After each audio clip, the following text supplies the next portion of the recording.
classic American weapon first designed in 1951, this shotgun has stayed relevant in combat to this very day, still in service with the British, US and Australian forces. Featuring mainly in the newer Battlefield titles made on the Frostbite engine, this weapon has now ingrained itself as a staple of the franchise. Today, ladies and gentlemen, we will be looking at the Remington Model 870 shotgun. Designed by the American gun manufacturer Remington Arms in 1951, the weapon was made to combat the popularity of the Winchester Model 12. And as of 2009, through all of its variants like the Wingmaster, the Express, the Marine, and the more popular MCS, it now holds the record for the best-selling shotgun in history, shifting 10 million units. But when it comes to Battlefield, as stated, the weapon has featured heavily since the turn of the franchise from the older Refractor engine to the newer Frostbite engine. The weapon has been present in the first Bad Company game, Bad Company 2, and the Vietnam expansion, Battlefield Heroes, Play for Free, Battlefield 3, 4, and Hardline. Starting as always with our coverage, let's look at the weapon in Bad Company 2.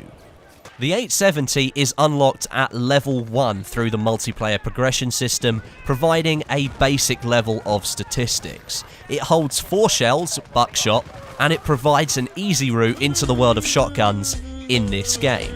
Later on, you can equip the weapon with the extended magazine ability, and that ups the shell count to 8, which makes you more powerful in a gunfight at close range. You don't have to reload as often, and you have the ability to change out the buckshot for 12 gauge slugs, which extends the range of the rifle.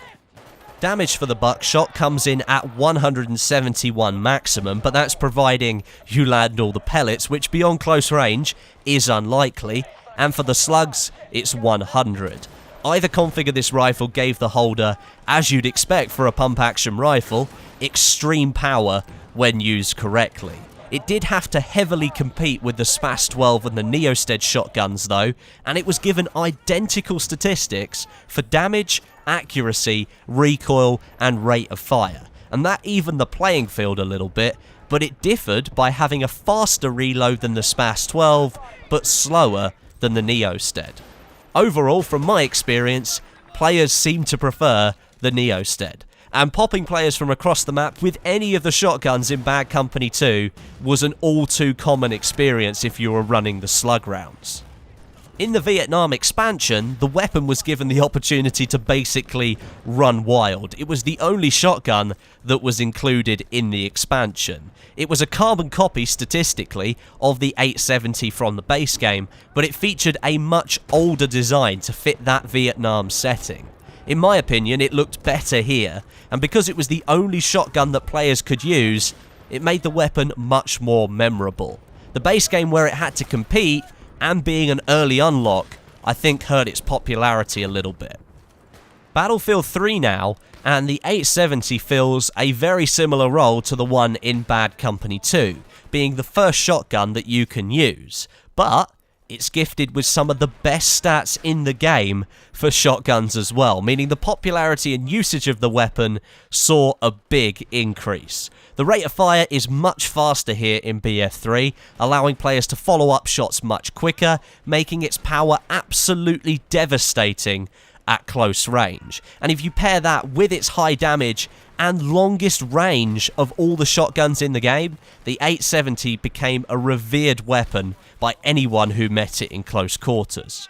I will admit here, the 870 for me in Battlefield 3 was the best it's ever been in the franchise, and I have a personal favourite setup that I'd like to share, and it's probably very similar to some other people's out there, but I would always run it with the slug rounds, and that gives me maximum stopping power at range, but it still works very well in close quarters as long as you're good at aiming. And I would put the Cobra sight on there because that's my favourite red dot sight, so if you were using it in close quarters then you had that option, but it still gives you a nice reticle for that longer range fire as well. And I would stick extended magazines on there, which gave you 7 shells instead of 5.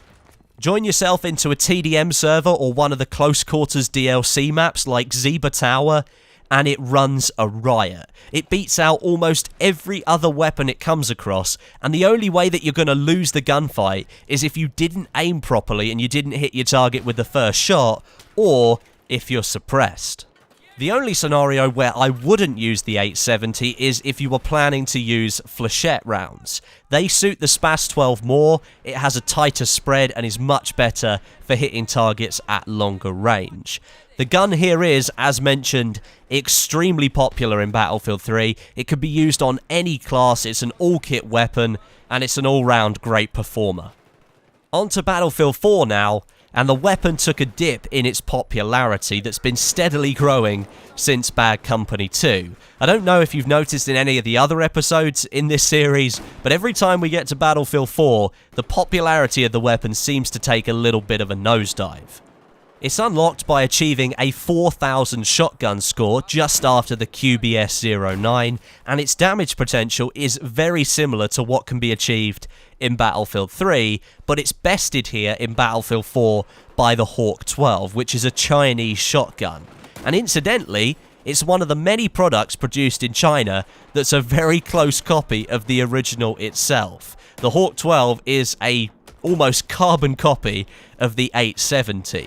But here in Battlefield 4, as I said, the Hawk 12 is actually better than the 870, so the copy is better than the original. I don't think that's very fair, but that's the situation we find ourselves in. The Hawk 12 is the only pump-action shotgun in the game that's fed by a detachable magazine, and its ammunition has 14 pellets per shell next to the 870's 12 pellets per shell. So it is more powerful, but as with all shotguns, if you don't get your sight on target, those extra 2 pellets aren't going to make a huge amount of difference. The 870 is still a very good shotgun here in Battlefield 4, but again, it's diluted its popularity because there are more shotguns available for everyone to use. A weapon now built into the main staple of weapons when it comes to modern Battlefield titles, the 870 appears to fill the role of the starter shotgun. But in Battlefield 3, it shone most bright when it came to that rate of fire and damage potential.